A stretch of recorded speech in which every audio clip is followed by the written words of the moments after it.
This is a Kirkendall Barrett presentation, darling. Feed me, meow, meow, meow. Because of this podcast, I'm a gay icon. I'm so hot. I'm so good looking. My salad dressing is amazing. Like the internet at large, there are things you can do on the internet besides porn, but most of it's porn. A lifetime of Hallmark.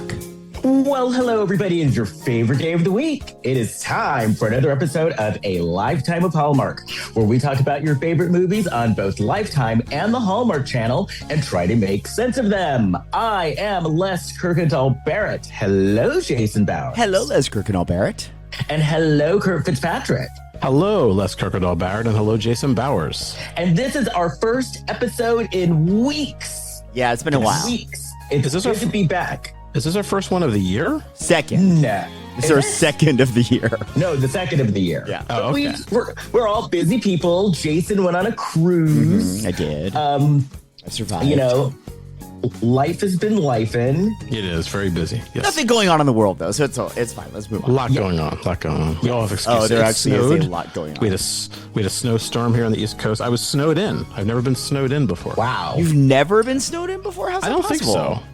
I don't think so. Where I was just hold on for 1 sec. Oh. I think the snow's coming down again, Kurt. Right. Yeah. I mean, right, here I'm on the sorry, West Coast, I was interrupted. no Yes. snow here. It was like 85 yesterday. Oh, yeah. And even today. Yeah. Today it's nice, too. Yeah. So I'm wondering, Jason, though, are we going to get hit hard in like March? Oh, with rain, you think? Yeah. Oh, with rain. I okay. don't know. I feel like we had our winter, our Southern California winter rain early because we had a really rainy December, and that's Right. unusual to have it that early.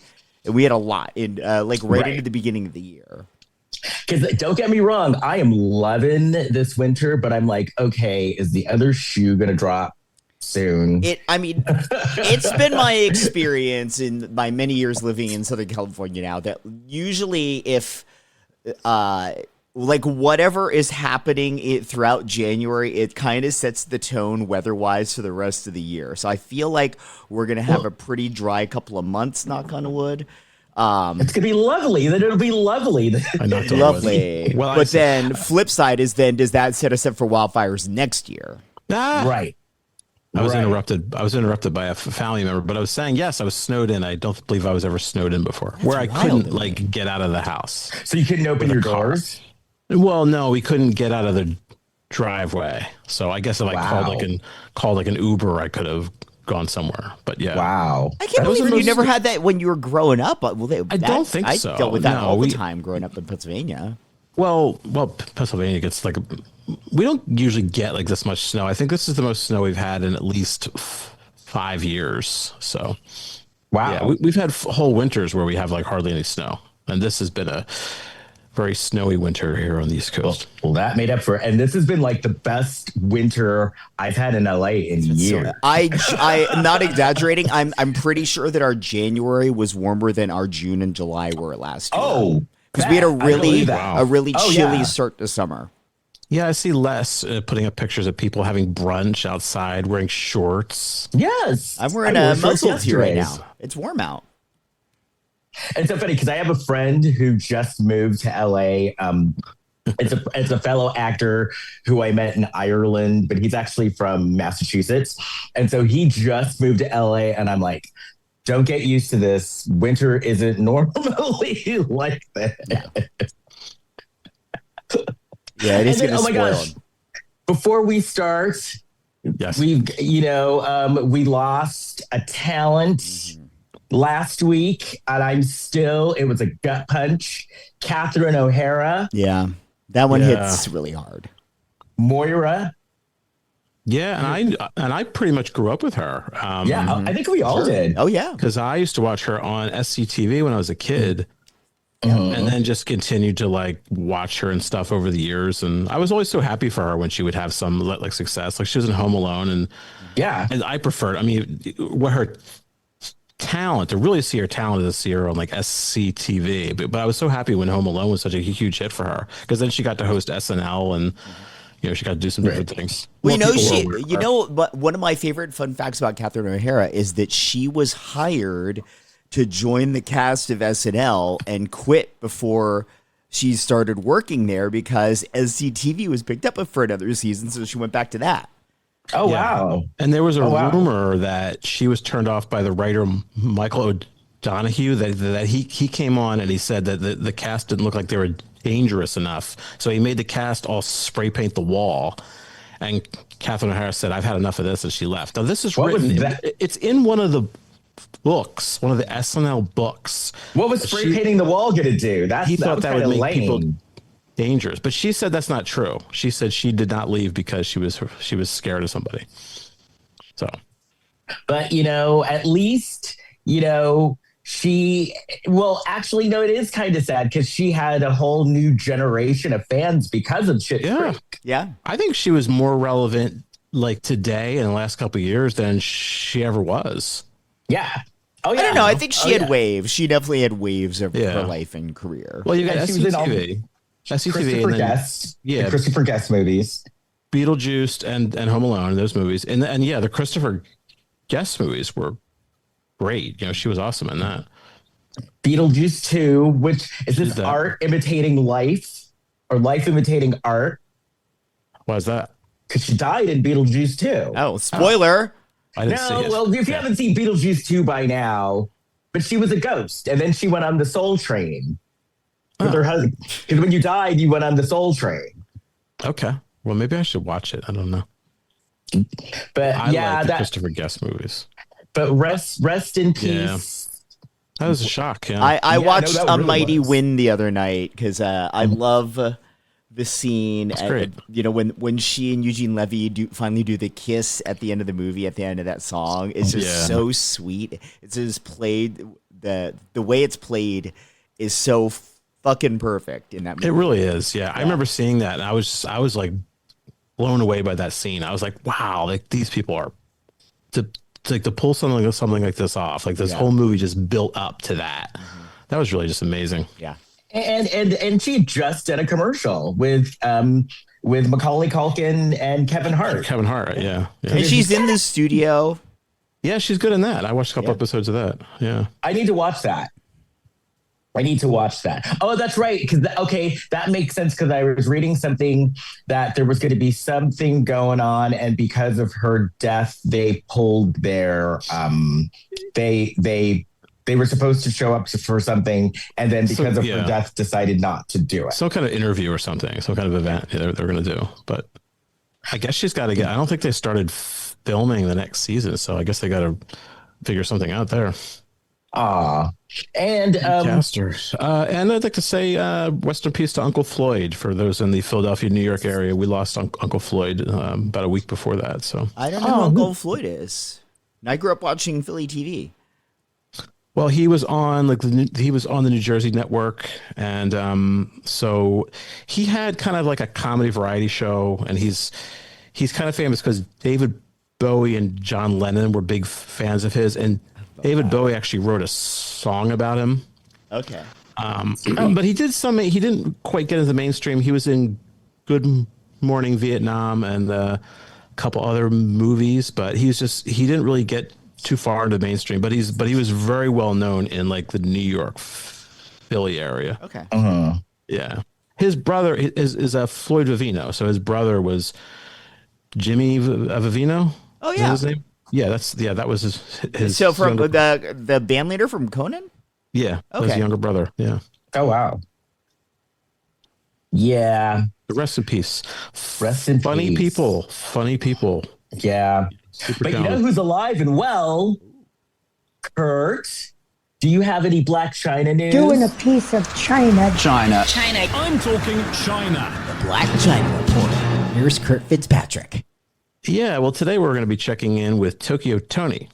Ooh. This is from, I believe we've used this. I believe we used this source before. It's from thatgrapejuice.net. What? And this article is written by, it says the author is Rashad. I think it might be Felissa Rashad. If so, I understand. So it says the headline is Tokyo Toni slams quote, skeleton face, and quote, Kia for roasting her. Quote, you look like a pack of Newports. And and been singing the same song for 130 years. Okay, so Tokyo Toni is attempting to match fire with fire after rapper turned roaster Kia unleashed a downright explosive clap back earlier this week. As reported by that grapejuice.net, Toni got just what she was looking for after provoking a response from Kia, born Kia Chambers, by taunting the rap diva for criticizing Nicki Minaj's polarizing event that she was involved with. I'm already Team Kia. Okay, so after Chambers made headlines for her explicit and profanity-laden clapback to Tokyo, in which she branded the reality TV star and media personality homeless, lesbian, ugly, and a failure as a mother and grandmother. Oh my God. Toni, born Shalana Jones Hunter, took to social media on Friday, January 9th, to impart a fiery response of her own. You talked all that shit, you raggedy bitch, but what are you going to do when I pull up? Tell your security to hold you back. I promise to God they're not going to stop me from seeing you. Hunter Jones declared in a Tokyo Toni declared a TikTok video asserting she'll be visiting Kia's next $2 concert in a backyard. Elsewhere in the short clip, Tokyo hit back at Chambers for dissing her daughter, model, actress, reality star Blac Chyna. It even took aim at the My Neck, My Back performer's home and physical appearance. I can't imagine. Yeah, she said, I can't imagine how you smell in real life. You look like a pack of Newports, she said of Kia before relaying, you want to play games so you can get some clout off my name? You are nobody. Girl, you're singing the same song after 130 years. Yikes. At writing, Chambers has not publicly responded to Tokyo's latest set of insults. So that's it. Forgive me, I don't know who Kia is. Yo, my neck, my back, my bumper, and my crack. Okay. I never knew who sang that song. I don't know what song it is. I never heard until that. now. Must be popular on the West Coast. It was a big song. I mean, that sounds like 20 years old, isn't it? Yeah, I know. That song's old. Oh, that's why she said she's been doing it for 130 years. Yeah. Now, I always love, no matter what, I always love when someone's called a raggedy bitch. That never gets old. Oh wait, did you guys see the Grammys I saw a clip of the Grammys last night where the host, what's his name? Trevor Noah was like, Nicki Minaj isn't here, and everybody cheered. Yeah. Oh, that's funny. No, I didn't see it. I haven't watched this week's SNL. I'm curious how the audience reacted because she was the musical guest this week. Was she Minaj? Yeah. Oh. Do you know that was the 1,000th episode of SNL? I did know that, yes. Yeah. Yeah. 1,000. I was at a bar a few weeks ago watching RuPaul's Drag Race. And they had to pretend to be different pop stars. And one of them was Nicki Minaj. And whenever they said Nicki Minaj, the entire bar booed. Yeah. So there you go. Yep. Anyway, shall we talk about this movie? Yeah. Shall. Nobody dumps every time I hear the title of this movie, it's like, nobody dumps my daughter. But it was not like that. You said a little bit like Max from Hot to Hot. Nobody dumps my daughter. That's my boss, Mr. Hot. He's loaded. That's why Mrs. Hot. She's gorgeous. Nobody dumps their daughter. When they met, it was murder. And it really was. Yeah. Okay. First of all, I prepared something. Okay. What? I prepared something regarding Sheila E. So should we get it over with now? Or okay, sure. You guys, allow me to do it? Okay. All right, here we go. I'm Sheila E, and I want to say that I'm a super high-powered, cold-crushing lady, and I'm here to talk about this thing called rap to all the party people in the party that's packed. And you know that I'm precious, could never be lesser. Sheila E rocks the beat under pressure. To all you hip-hop, bebop fans, get out of your seats and just clap your hands. Get down, don't clown, to the funky beat, because the beat is dropping all over the town. Curtis Blow, you could never be weak. Get on the mic and let me hear you speak. There you go. That's Sheila E's little clip from the Crush Groove song. Yay! Right. Well done. So we watched this movie. It was a Lifetime movie from 2 years ago. because Hudson Williams is in it from Heated Rivalry. I thought he was going to have a slightly bigger role in it than he did. He's kind of a blink and you miss him, but he is still in the movie. I thought I was watching the wrong movie at first. I was like, "Where's this?" Because I knew the lead guy wasn't one of the. Well, I also thought because maybe they're probably capitalizing on the fact that Hudson Williams is like a massive star now. But one of the pieces of artwork I saw for this movie featured Hudson, so I thought he was going to be the guy dumping the daughter. I thought he was going to be the boyfriend. He was not. He's the friend of the boyfriend. That's kind of back like many decades ago when Farrah Fawcett was popular on Charlie's Angels. They had Logan's Run, and they were on the TV. They were like, Logan's Run, starring Farrah Fawcett, and Farrah Fawcett was in it for like 5 minutes. That's back when they would have video stores, and I remember I think Kevin Costner had just become really famous as a couple hit movies, and like all these movies were out starring Kevin Costner, and I think he was in like some of them weren't even completed, some of them he's in it for like 5 minutes. Yeah, well, like when the movie Satisfaction came out in theaters, starring Justine Bateman. With Julia Roberts in a small supporting role, and Liam Neeson. Is Liam Neeson in that too? Yeah. Okay. Yeah. When they aired it on TV, it aired under a different name, and they featured Julia as the main image, and like a tiny little picture of Dusty Bateman in the corner. And I thought that was an odd choice even back then, because even though Julia was a huge star by that point, like Justine was a big TV star, and this was airing on the network on which she was the big star. Like, sorry, Mallory. Like that seems like that would be the selling point there. Sorry, Mallory, you gotta go. No. Because remember, Julia Roberts was huge, though. Yeah. So they were gonna. Crushed Mallory. Okay, so first of all, in this movie, justice for Jimmy. Jimmy was. My big issue with this movie is Jimmy was treated so badly. And I agree with that in the way this movie was told, but I have a theory about why. Okay. Because I feel like the movie became, it initially centered on the character of the mom, Mary, played by Anna Ortiz, who was on Ugly Betty. Ugly Betty's sister. Yeah. But it then at the end sort of centered on Jimmy, and I wonder, because this is based on a true story, I'm wondering if the family of Jimmy were the ones that somehow sold the rights to this story. So they were trying to present Jimmy as like a perfect angel, could actually do no wrong. Because he was basically just being like a normal 17-year-old boy. Yeah. Okay.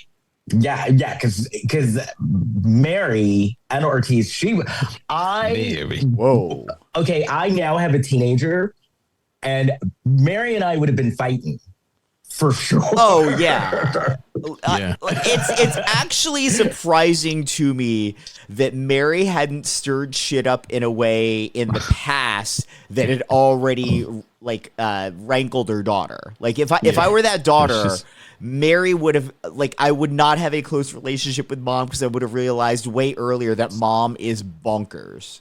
Mary and I would have been going at it because she was so out of line. Be going at it. And because she was literally harassing a child. Oh yeah, she was stalking these teenagers. Yeah, she's calling people. Yeah, and whenever she would get really frustrated, she'd go and yell at Sheila E. She storms into her place of business. Yes. Listen, you, the glamorous life is over. Right. Well, it was. So we start off. We see tarot cards. Then we see someone walking with a gun. Mm-hmm. And then we see a death card, which this whole scene turned out to be foreshadowing. Because then we see a teenage girl who slaps a boy. And she's like, everybody warned me about you. And then we start the movie, and we're in McAllen, Texas in 1992. And yes. I've performed in McAllen. Really? Texas. Yeah. When I was performing with the National Theater for Children. They took you children to McAllen, Texas? No, I was not one of the children. I was performing for the children.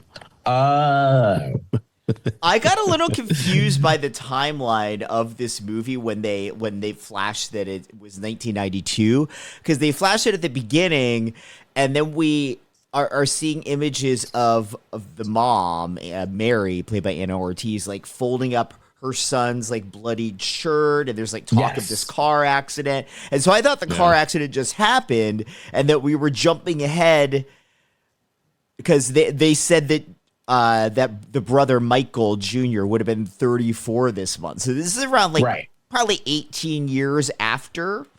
Yes. And so I thought that we were 18 years after 2003, but actually we were 18 years later took us to 1993. Yeah. Oh, okay. So we see Mary. She goes to a beauty salon, but then at this beauty salon, in the back of the beauty salon is a fortune teller played by Sheila E. You never see anybody getting a beauty treatment at this salon, by the way. No, and that's it's just a front for this fortune teller. And that room was very busy. She was a very busy fortune teller. Yeah, but she wasn't making her rent. No. Like open up a brothel. What? It's just would have been more profitable using that space. Yeah. Oh yeah. So she's talking to Mary's talking to Sheila E. What was her name? Her name was Anna, right? Yeah. But we Sheila E was Anna. Yeah. So we'll call her Sheila. So Mary's talking to Sheila E. And she's saying, how she's still in pain over the death of her son. And Sheila E's like, well, that pain never goes away. And then she starts talking about how much of a fuck up her daughter is. And she's worried about her future. And then Sheila reads the cards and she's like, oh, I see a boy. And then we see the kids in class and we see the boy, Jimmy, and he's kind of a jokester. Twink and jokester. He's a twink. He's definitely a twink. Man, they wrote a lot of stuff on that chalkboard also. Yeah. Somebody really that was a designated job someone had. Or whatever classroom they filmed it, they're like, please don't take this down. Just leave that. You used it in the scene somehow. Just please don't take this down. Just don't erase this board. I know the urge is going to be to like, you want a clean slate on set, but no, just leave it. Just leave it. Can we add things? Yeah. Maybe. And then we see Teresa. Mary's daughter, and she's putting on her lipstick and she's joking around with her friends. Her friends actually seem fun. Because one of her friends is like, you slut, when she puts on like her red lipstick. And then I get that too. What's weird, but they're out playing basketball in the rain. Yeah, with their suits on. They were at private school because they were playing with their suits on. Yeah. Well, this is like a PE class, so when it's raining, that's when you're supposed to be inside in like a dark class. I don't think that was a PE class. I think it was just like boys playing basketball. Yeah, I think they were at lunch. You're supposed to be inside learning about how you're supposed to be wearing deodorant. That's what you do when it rains during PE class. But when your students look like Twink Jimmy and Hudson Williams from the Hot Gay Hockey Show, you let them play basketball in the rain. It's just a rule. But who makes those rules? A gay director. man, hopefully. Yeah. So then the girls are all sitting there and Jimmy like bumps into them. And then he uses that time to hit on Teresa and then drinks out of her drink. And Teresa, of course, is like giddy because he's really hot. And she comes home and her mom Mary starts bitching at her about her lipstick and her makeup. And so then Teresa tells Mary that she met a boy, and Mary immediately just started going off the rails. Yeah. Immediately. And she invites him over for dinner. Yeah, and mind you, like Jimmy has just asked Teresa out on their first date. Like, and so mom wants the first date to be like, he should meet the parents. right at away dinner before they even had their date. Like, Now, calm in a way, the fuck down. So I do get wanting to meet the kid if the kid is driving. 100%. They don't But need not to like do a that. full on Not like what dinner she and did. grilling him like they're Yeah, getting not like that. married. Right. Fucking No, not crazy like- town. Yeah, no, not like what she did. No. They got pictures of the Virgin Mary up, and the daughter's self-conscious about that. Yeah, Mary's very Catholic. Yeah. Like, very yeah. Catholic. But it Yeah, is he- Texas. He comes in and tells them he's Lutheran, and they don't. Yeah. They don't like it. And so Teresa was being like your normal teenage girl, like, Dad, don't embarrass me. Da da da da da. Oh, And Dad the was actually normal. Spanish. Yeah, he was a Spanish Dan Lauria. Oh, yeah. Okay. Actually, he did look like Dan Lauria. But but the dad was normal. The dad was nice. And so I would argue the dad is kind of a pussy. Well, yeah. No, I would agree with Dad that. puts up with the mom being as fucking crazy as she is. He's a pussy. Well, they have bounce. No. What if you had two people that were that crazy together? I mean, then you've got. No, I'm not saying then you he got should Sid and he Nancy. should match her crazy, but I'm saying that like he's got to be a pussy if he's letting her steamroll that much and do the crazy shit she does in this movie. Yeah, I guess so. So then Jimmy comes over. He brings flowers for the mom. It's kind of a suck up a little bit, but he's like not a bad kid. No. So yeah, Mary immediately goes in, like giving him like the third degree. And I'm surprised that he made it as long as he did. So they go to Some weird movie. They go to some movie. Yeah. It's called Another Pair of Aces with Kristofferson and Willie Nelson. I never heard of that movie. I didn't either. And, Teresa's like, sorry about my mom. She's weird. They kiss. She goes home. Her mom is waiting up. So then This is a real movie. Is it really? Another Pair of Aces. Yeah. I figured it was. 1991 Western crime drama. Oh, Man, okay. A con man safecracker played by Willie Nelson and his Texas Ranger buddy Kristofferson help a retired ranger played by Rip Tom accused of murder. And oh my god. Torn? Oh my god. Oh my god. Directed by Bill Bixby. Oh, the Hulk? Yeah. Oh, that's interesting. That was right after Goodnight Beantown. I was not prepared for that detail. That's interesting. Okay. Did he ever direct anything else? That's actually a good question. I don't know. He may have directed some Hulk episodes. Wasn't he in My Favorite Martian? Of course, with Uncle Martin. Because he'd be like, Uncle Martin, put your antenna away. And then Uncle Martin would go, It's crazy because I understand Sheila E's quest to be relevant. Because look at like Bill Bixby. Like we're talking about him right now, but this is the first time he's been spoken of. And I just remember years. Uncle Martin going, we all knew who that was. Yeah. Bill Bixby finished his career by directing 30 episodes of Blossom. oh, look at that. Show business. Blossom. Because he died in 1993. So he probably would have directed more. But he directed 30 episodes of Blossom. Bill Bixby was probably behind some of the most iconic woes. But how do you direct a sitcom? Isn't that like camera one, switch to camera two, switch to camera three? Is that? No, that's the technical director, but there's like the director on the floor that's doing the blocking and like making the comedy work. Yeah. Oh, okay. And then Uncle Martin would go, That's a different show. He was I on My like Favorite Uncle Martin. Martian. yes. Yeah, but Bill we were talking Bixby about was- Blossom. And now you're Bill talking Bixby about... was on My Favorite Martian with Uncle Martin. Yeah. Les is trying to Mr. tie these Brown. things together. And Mrs. Brown, the neighbor. Whoa, hold on now. My Favorite Martian, that was the guy who played Mr. Hand. Now, Yes. didn't somebody once say something to Mr. Hand? Yeah, I believe Sean Penn said. You dick. It all goes back to Mr. Hand. Yeah, that really worked out.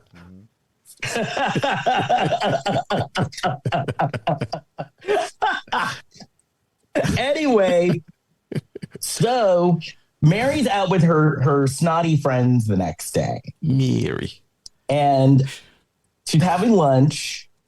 And she's like, Teresa's dating Jimmy Simpson. And then the other brothers are like, oh, Jimmy Simpson. Mm. Ooh. So these moms all needed jobs or hobbies. I did. There was a bit of modern day that stepped into this scene from 1993, and that's that these women were sitting there drinking Aperol spritzes. While that drink existed then, people didn't really start drinking it in earnest until like 4 or 5 years ago. Right. You guys have balls. Have you ever said something like that to those actual ladies, and they're not hard to find?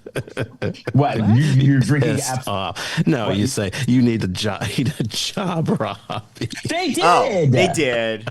They did. They were way wrapped we know up. that, they had time to gossip it. because they didn't have other things going for them in their life. It doesn't necessarily mean a job. It just means they need something fulfilling in their life that isn't talking smack about other people. Yeah. Right. And their kids. And like they're all caught up in their kids' lives. And it's like, don't you. These moms got wet at the idea that this girl could be dating Jimmy.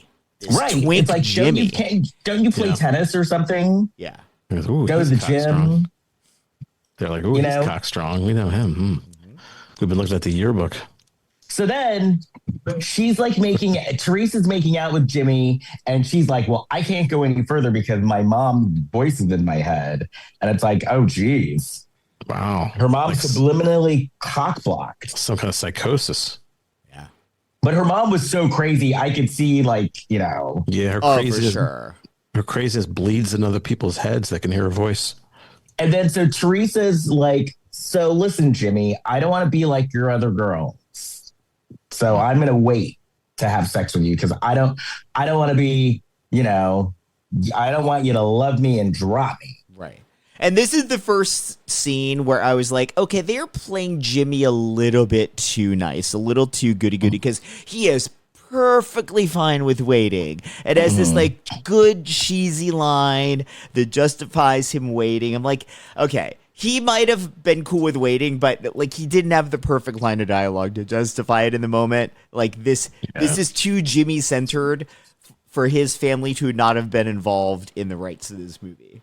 Yeah, I thought I was waiting for the other shoe to drop when he became like evil. Yeah. Yeah. So then Mary goes back to Sheila E. Holly Rock. Everybody want a Holly Rock. That was her song. That was her song on the Crush Groove soundtrack. And so she goes back to Sheila E. and she's like, listen, Sheila, things are going too well. I'm waiting for the other shoe to drop because things are just going too perfectly. And whenever things go well, something bad happens. And Sheila's like, well, something bad doesn't need to happen. She's kind of like, just enjoy it.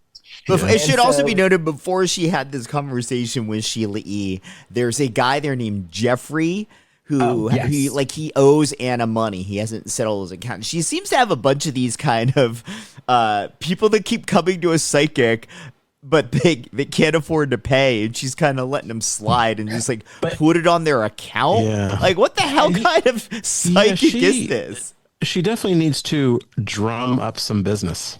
And he said that when he gets a tax refund, he'll pay her. You hit it right on the nose, Kurt. That's right. Yeah. It's weird walking to that beauty shop to get into that weird room too. It doesn't look anything like the beauty shop, It's like a secret club.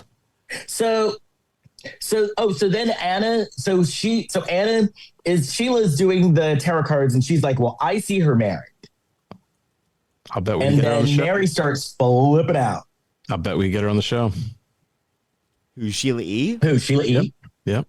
Let's try it. She's my cousin. No, she's not. Sheila, you said that so confidently. I legit believed you for like a split second. Wait, what? I was like, how did that happen? Okay. So then Future guest. Jimmy gives Teresa his ring. And then Mary is just like goes apeshit. Like, oh my God.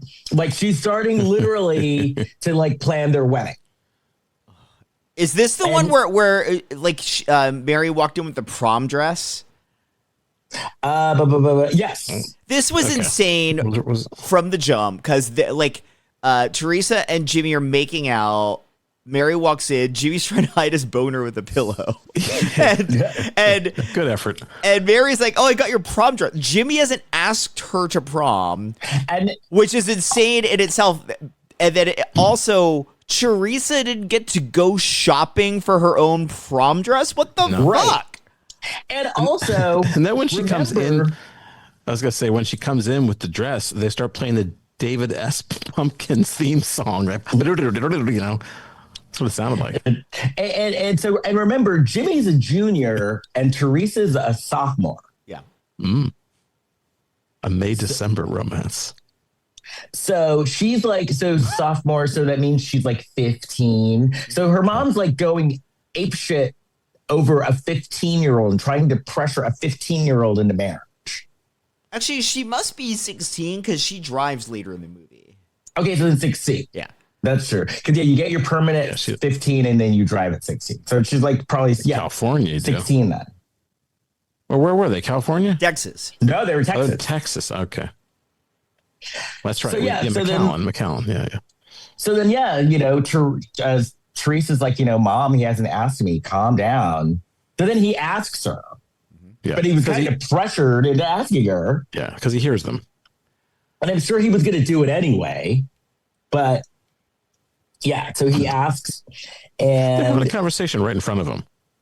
Yeah, and then her mom starts talking marriage to this kid, to the 17-year-old. I used to do that. I remember doing an improv scene where like people like stepped aside and started having a conversation, talking, and I said, "I hear what you're saying." Yeah, like right in the scene. That is one of my favorite moves in any kind of comedy when people sort of step to the side and they're very clearly in the same space, and the other person's like, "I can hear you." You know, I just love that move. It still makes me laugh. So then. So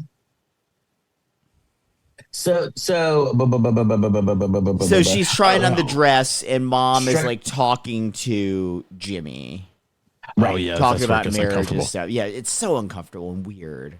And she doesn't check in. Like she doesn't gauge how he's reacting.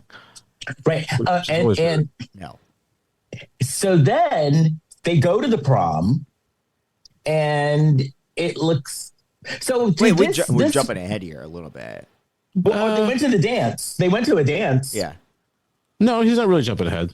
Okay. Yeah, no, they went to at the prom because she tried on the prom dress, and then they went to a dance, and then Teresa's like goes to Jimmy, "Hey, why don't we go? You know, my parents have a condo at St. Marcos, which is at the beach.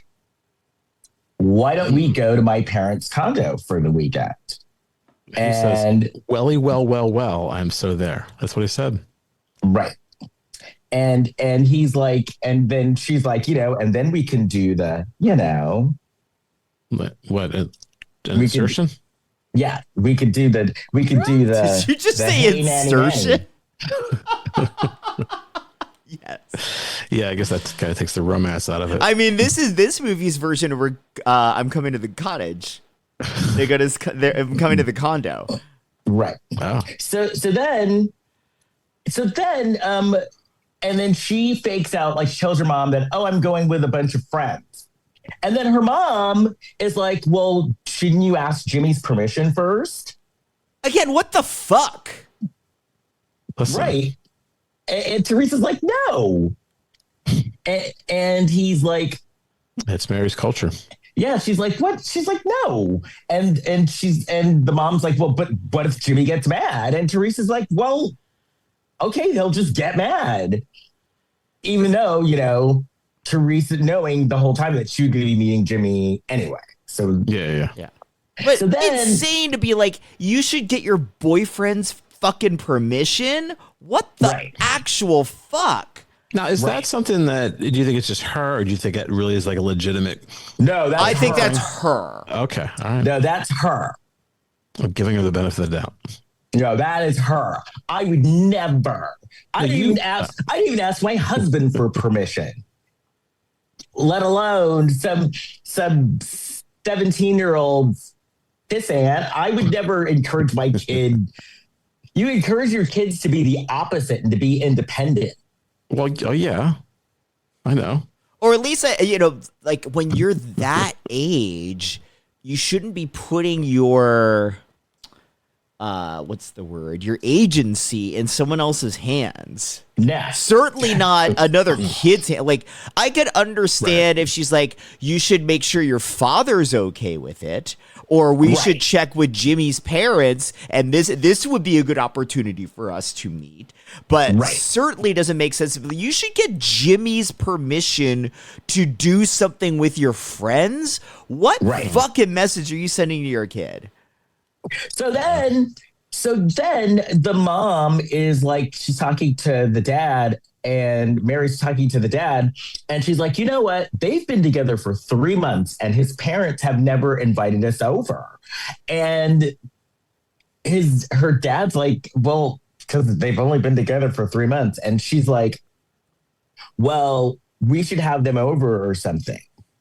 And she's mad that they haven't invited. They're like, oh, they're the parents. She'd be marrying into his family. They should be the ones extending the invite. And like, this is why the husband is a pussy.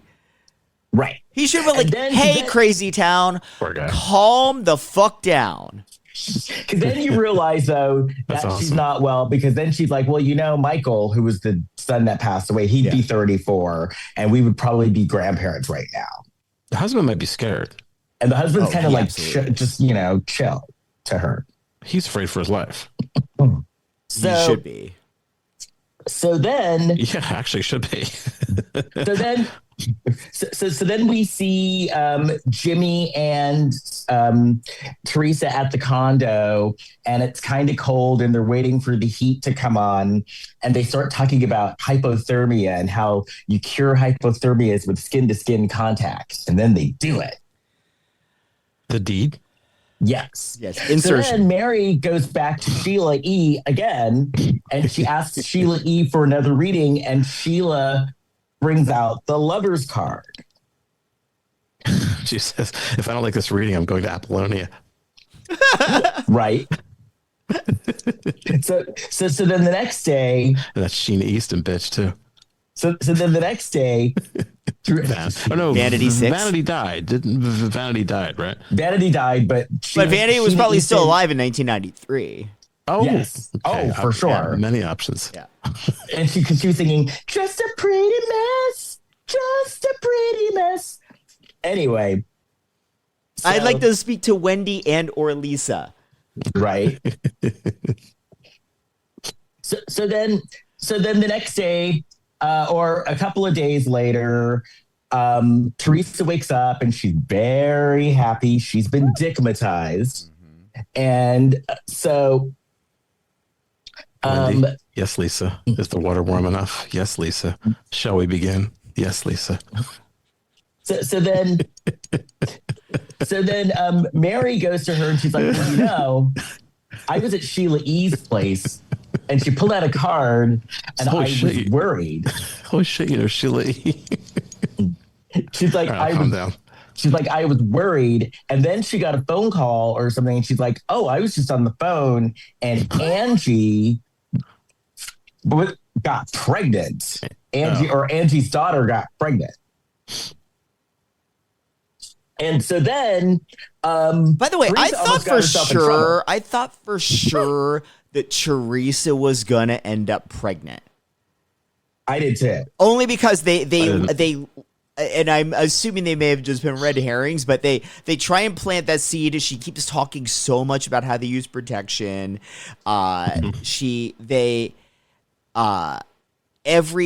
these signs were sort of pointing that she was supposed to somehow be tied to Jimmy for the rest of her life, even though she doesn't marry Jimmy. Like, I thought we were going to find out that she was pregnant with Jimmy's kid. No, he wore a sheath.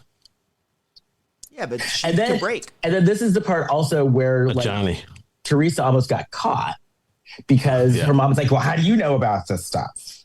Yeah. Mm. And so later, I listened to Sheila's album. Jimmy's talking to his friends. Teresa comes up. She's talking to the friends. And then some other girl comes up and flirts with Jimmy and walks away. Yeah. Yeah, that doesn't go well. No. That was a dick move on that girl's part. You dick! I just heard you. I just heard you. What happened to the dick? It played. I'll do it again. You dick! There it is. Yeah. Yeah, because I just heard the you. I was like, you. And I'm like, dick? Yeah, I had a girlfriend I remember another woman came over and pretended she didn't know who my girlfriend was and talked to her. And unless you know all these people who were in this scenario.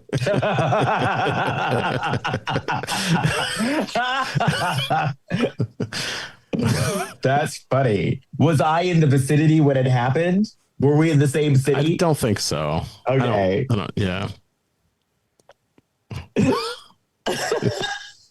Oh, so then Jimmy's having dinner with his dad. And Jimmy's telling his dad how Teresa's a little too much. And the dad's like, listen, you need to tell her to chill out. Because you're both just kids. Yeah. And so then Jimmy calls Teresa and he's like, we should cool it a little bit. Like he wasn't breaking up or anything. He was just like, maybe we should just like slow down a little bit. Yeah, it's too much. And I do like the dad told Jimmy, don't use, I forget what word it was that he used. And so Jimmy chooses a worse word because he tells Teresa she's clingy. Yeah. Clingy, yeah. I'm like, damn, Jimmy. He said that he was feeling smothered. He's like, oh, don't use that word. Yeah. So instead he told her she was clingy. Oh, yeah. Pick your words.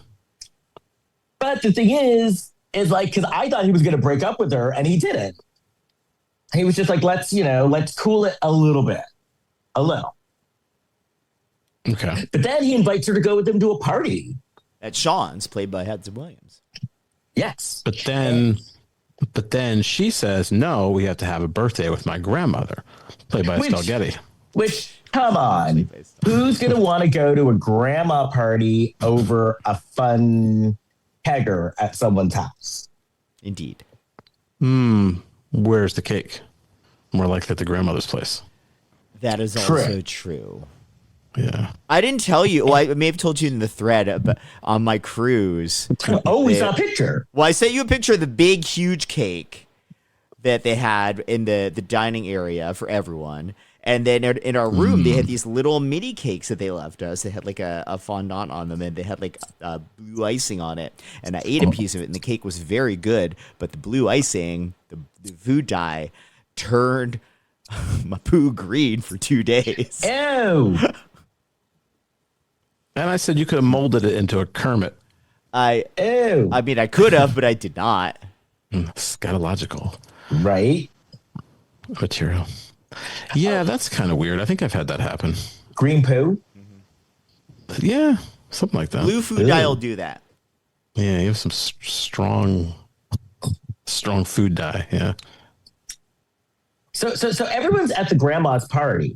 Speaking of like dyed cake, everyone's at the party, and the mom, Mary, is out of line because she's like, well, where's Jimmy?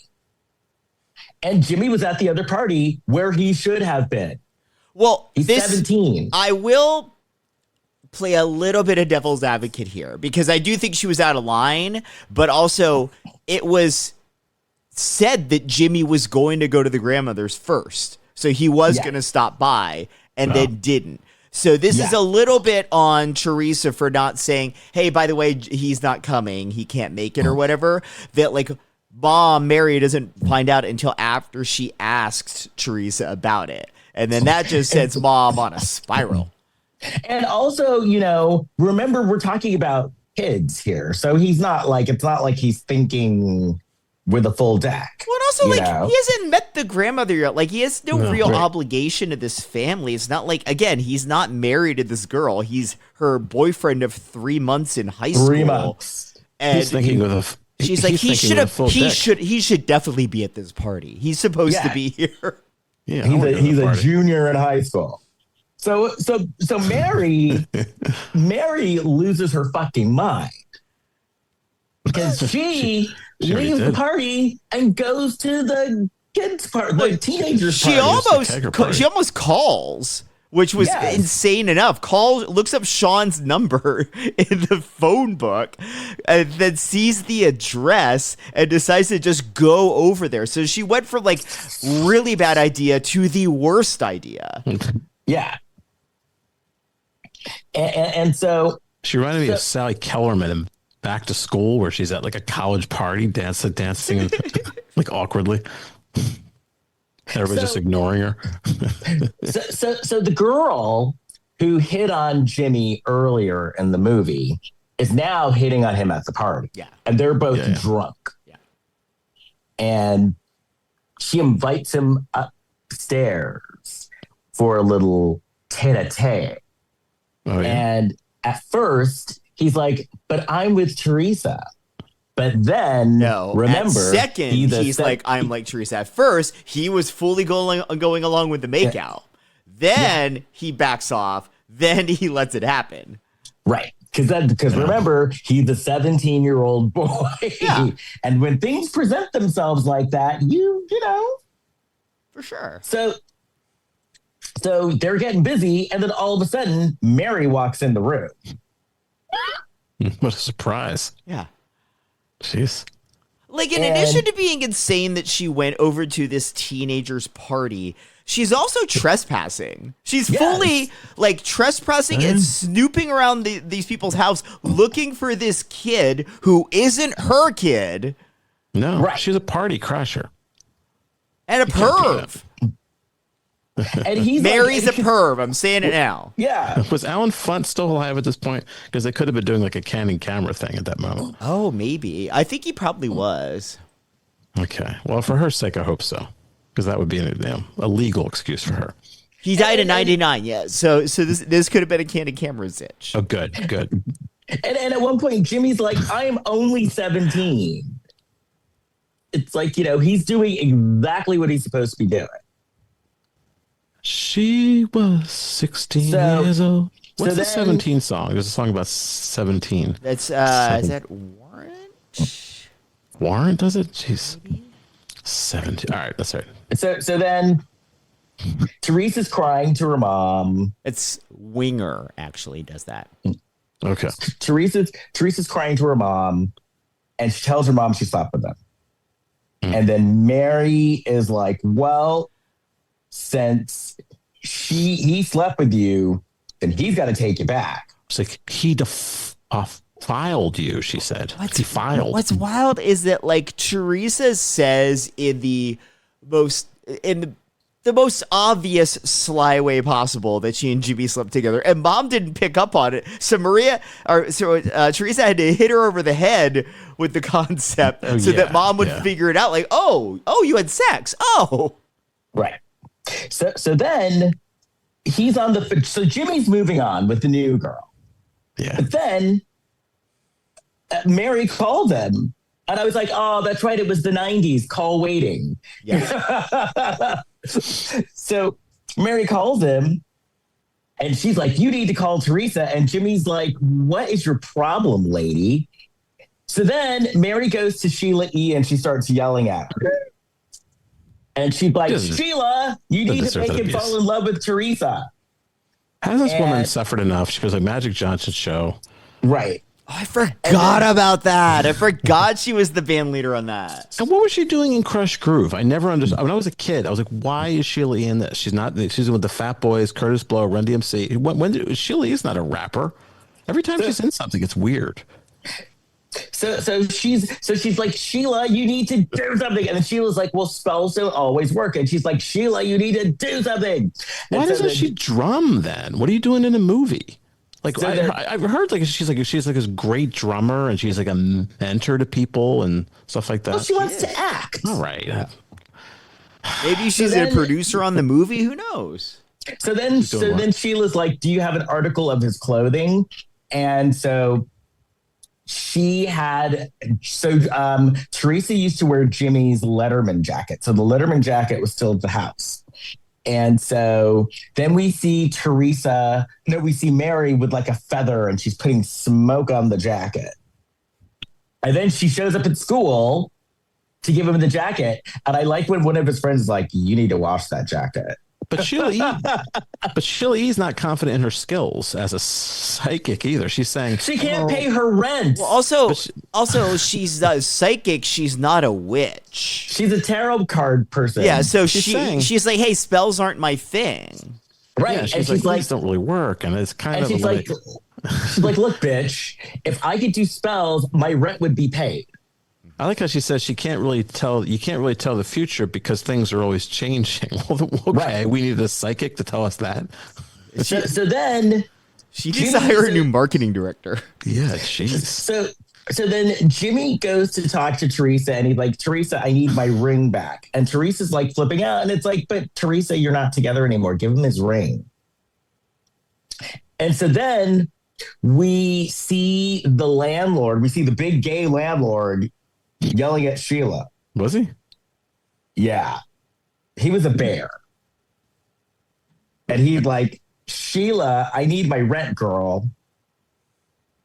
And so then once again, Mary shows up and she's like, "I need a spell." And Sheila's like, "But spells don't work right away." And so then she says, "Give me something that works." And then we see Mary with a voodoo doll of Jimmy. I just like this, that like as she was yelling at Anna or at Sheila E in this scene, is like Mary is finally coming to the realization that like, hey, maybe this psychic tarot card reader in the back of a hair salon that can't pay her bills, maybe she's a scammer. Like the light bulb is just starting to flicker on for her. Voodoo doll. She learned the shit from Prince, because remember we used to hear that Prince would put a curse on people. The curse on like Apollonia or something. Yeah, he put a curse on Apollonia? What? I don't know. Maybe I'm speaking out of turn. I never heard this. Don't quote me. Don't sue me. It's the Prince estate. So then Mary commits a crime. Mary then commits a crime because she calls Jimmy and tells Jimmy, "I will give you $500 a month to date my daughter." And Jimmy's like, "I am not a whore." And then, so then also, like that may have worked if Jimmy came from a poor family. Like all the families in this show are rich. So yeah, offering a kid that goes to a boarding school, that family probably has money. He's not worried about getting $500 a month. So then Mary goes to Jimmy's dad. And Jimmy's dad's like, "Why don't you just leave them alone? They're kids. Let them work it out themselves." Yeah. And then she's like, "Your son drinks." And the dad looks at her like, "Duh." So. Yeah. And then she's like, "Well, your son slept with my daughter." And then the dad said the most common sense line of the movie. "Well, your daughter was there too. It takes two to tango." Yep. How much do you think Sheila E is worth? What is her net worth? I just looked it up. I mean, if you're couple million, I'm gonna say 7 million. Yeah, so what do you say, Les? I'd say 5 million. She's 4 million according to the general consensus here. So that's not bad. This one says she has 12 million, but these other ones are saying 4 million. So then Teresa's pissed because Mary talked to Jimmy's father. And then we see Teresa out with her friend. And Jimmy.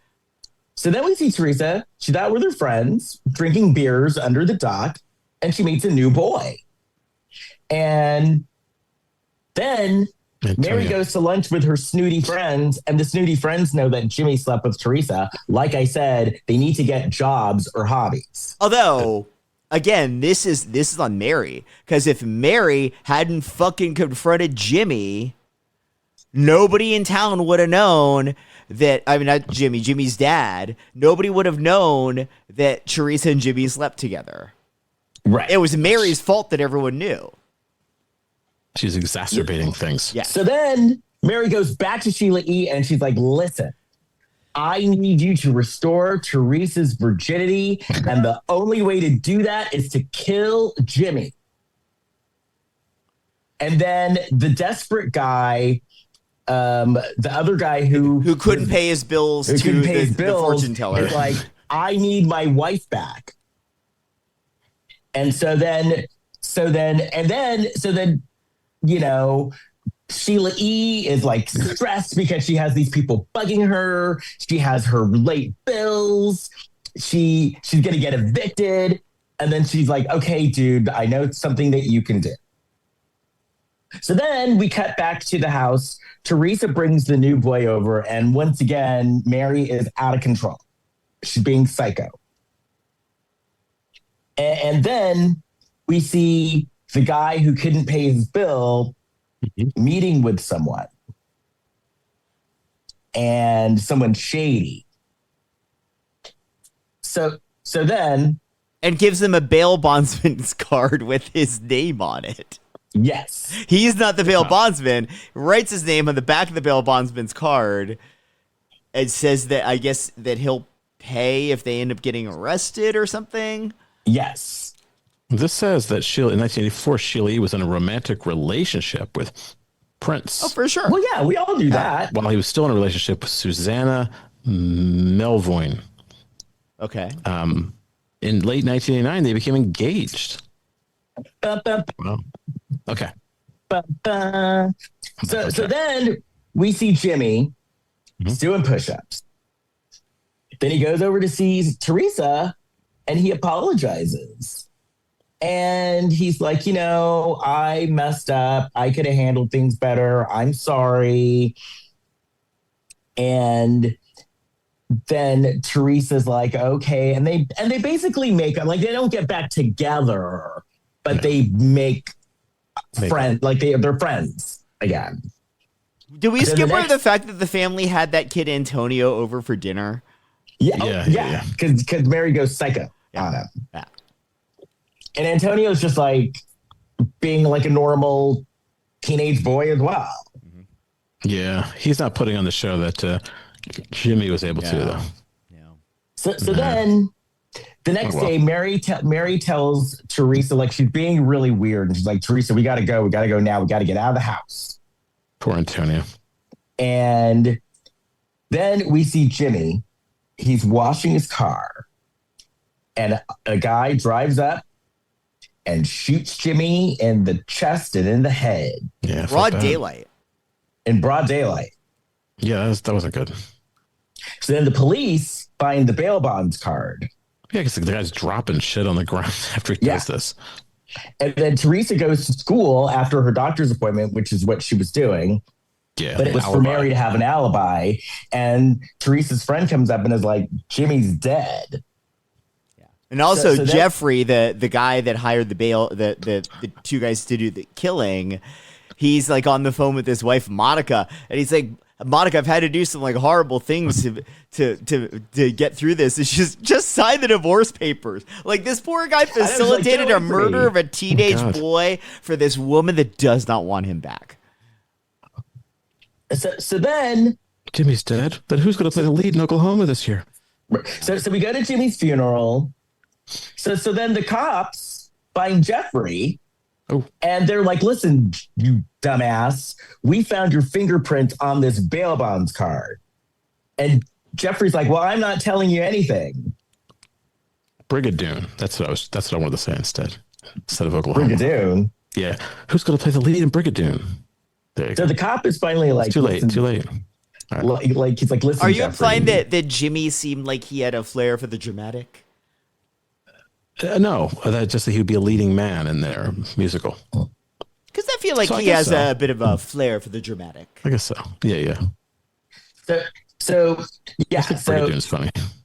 So the cops finally like bully Jeffrey into admitting his part in the whole thing.